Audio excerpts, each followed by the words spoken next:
안녕하세요. 빅머니의 권미란입니다. 분명히 처음 가본 공간, 처음 접하는 상황인데 마치 이전에 접해본 적이 있는 상황인 것 같은 착각, 그러한 묘한 기분, 바로 데자뷰입니다. 우리 주식시장에서 어제 데자뷰 느끼신 분들 많이 계시죠? 분명히 우리가 이전에 봤던 상황이 다시 재현되고 있는 건데요. 2012년 브렉시트 우려감, 2016년 브렉시트 국민투표 통과, 그리고 이제는 이탈리아 순서가 되었습니다. 자, 이탈리아의 우려감들 무엇인지 오늘 살펴보도록 하죠. 이탈리아의 이 정국이 도화선이 되고 있습니다. 이탈리아 대통령과 차기 총리 후보자 간의 정치적인 견해 차이가 나타나고 있는데요. 친이유이냐 반이유이냐, 이러한 정치적인 견해 차이로 인해서 결국에 차기 총리 후보자가 사퇴를 이야기했고, 이러한 부분들이 불확실성과 여러 가지 가능성들을 제기하게 되면서 금융시장 패닉을 나타냈습니다. 이탈리아 주식시장과 이탈리아 국채 수익률, 유로화가 급락하면서 반응을 한 것인데요. 특히 이탈리아 2년물 국채 수익률이 하루 만에 200% 넘게 급등하면서 2.738%를 현지 시간 29일 기록하게 되면서 무려 26년 만에 최대 상승폭의 국채 수익률 상승, 즉 국채 가격의 하락이 나타났습니다. 이러한 움직임에 금융시장이 깜짝 놀라면서 휘청거렸고요. 오늘 일단은 그 우려감이 완화되면서 글로벌 주식시장 반등의 분위기가 형성이 되고 있습니다. 자, 왜 이 정치적인 견해 차이가 나타나는 것인가? 먼저 EU가 어떻게 만들어졌는지 그 배경부터 확인해 보도록 하겠습니다.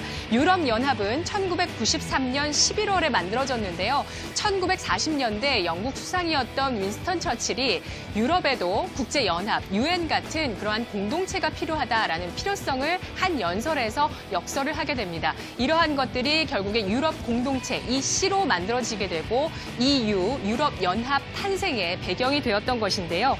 목적은 이겁니다. 유럽을 하나의 통화권, 하나의 통화, 그리고 하나의 단일 시장 경제권으로 엮게 되면서 유럽 전체의 경제적인, 사회적인 발전을 같이 도모하자라는 것입니다. 외교 안보적인 정책도 공동으로 하게 되면서 전 세계에서 유럽의 영향력을 높이겠다라는 취지인데요. 한마디로 유럽의 정치적, 경제적인 통합을 통한 발전을 추구하는 것이 바로 EU입니다. 그런데 이렇게 살다 보니까 불평과 불만들이 점점 늘어나게 됩니다. 바로 그것은 유럽연합 내의 유럽 국가들의 경제력과 재정의 차이, 그 격차들 때문이었는데요. 잘 사는 나라는 잘 사는 나라대로 불만이 있습니다.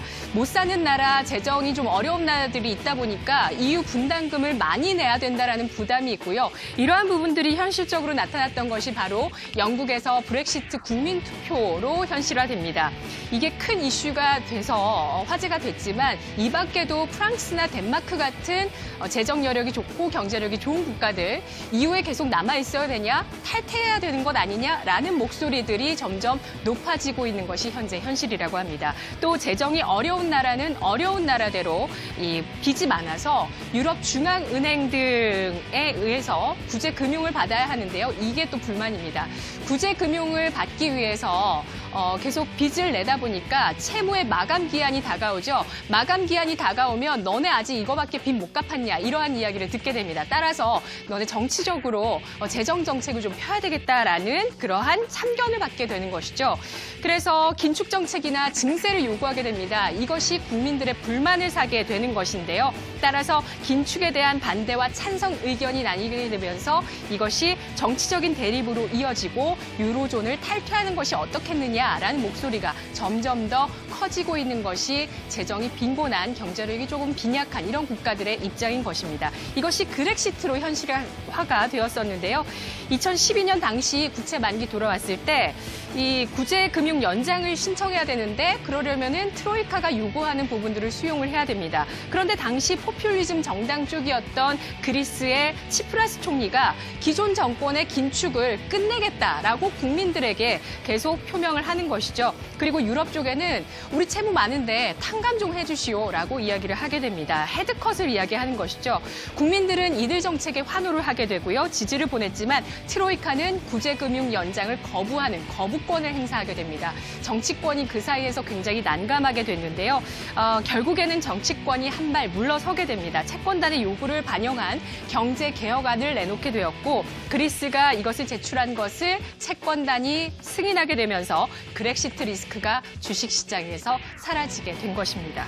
자, 유로존 3위 경제대국인 이탈리아 역시 GDP 대비 국가 채무 비율이 132%에 달해서 현재 그리스 다음으로 가장 많이 빚을 지고 있는 유로존 내 국가로 기록이 되고 있습니다. 그런데 이 이탈리아 내에서 포퓰리즘 정당이 국민들의 지지 아래서 힘을 얻고 있는데 이들이 제안하는 그 정책들은 연금 개혁안을 폐지하고 소득세를 인하하겠다라는 정책들인 거죠. 자, 항상 우리 금융위기의 시작은요, 부채라는 뇌관에서 터졌습니다. 자, 지금 금리가 점점 인상되려고 하는 글로벌적인 시기 아래에서 사실 기업과 정부 그리고 가계 즉 이러한 경제 주체들은 가지고 있는 부채를 적극적으로 줄여야 되는 허리띠를 졸라매야 되는 그러한 시기입니다. 예를 한번 들어보겠습니다. 1%에 만약에 빚을 지셨다면은 부담 없으시죠? 이 이자에 대한 부담이 없는데요. 하지만 점차적으로 금리를 올리게 되죠.